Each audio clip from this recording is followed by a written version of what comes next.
The data is good, the vibes are not. So, how are you feeling about the state of the economy? In more contemporary terms, what are your vibes telling you?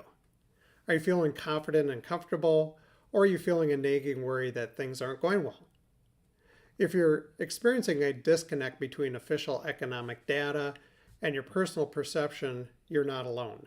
This phenomenon has recently been dubbed a Vibecession in popular media, a term that captures the gap between economic indicators and public sentiment. So I'm here to tell you officially the economy is in pretty good shape. Recent data suggests that inflation is still cooling, so basically prices aren't going up as much as they were in the last few years. The jobs market is still steaming ahead with both wages and hiring up in May. So again, if people are working, they're making money and they're spending money, and that feeds into strong corporate earnings. So markets have been on a tear this year. The S&P 500 has hit 30 record closes this year. That's amazing. And when you look at the Dow Jones Industrial Average, it broke 41,000. And if I think back 35 years ago, the Dow, when I originally started in business, was around 2,500. So it's come a long way in 35 years. By most measures, economic prospects are pretty solid. But most Americans are still feeling pessimistic about the economy. So in a June survey, 70% of Americans reported the economy was doing badly, even when 61% said their own personal financial situation was good or excellent. So kind of a yin and a yang of what people are feeling right now. Now the gap between data and opinion, that's the Vibecession we're talking about. And the challenge is that it can become a self-fulfilling prophecy.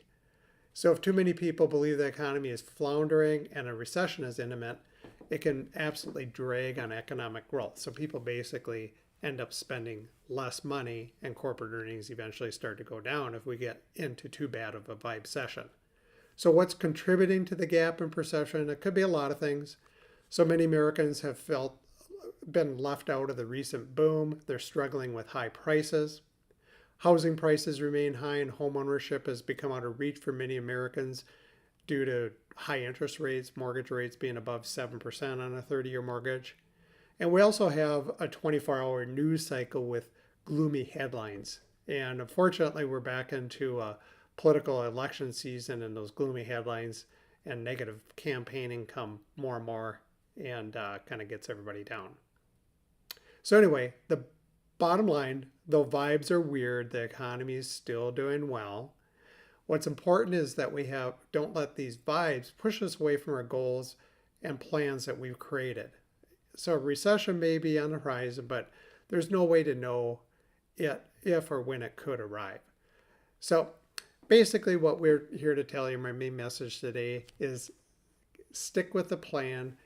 Remember the 3D strategy. The 3Ds are number one, diversification. Don't put all your eggs in one basket.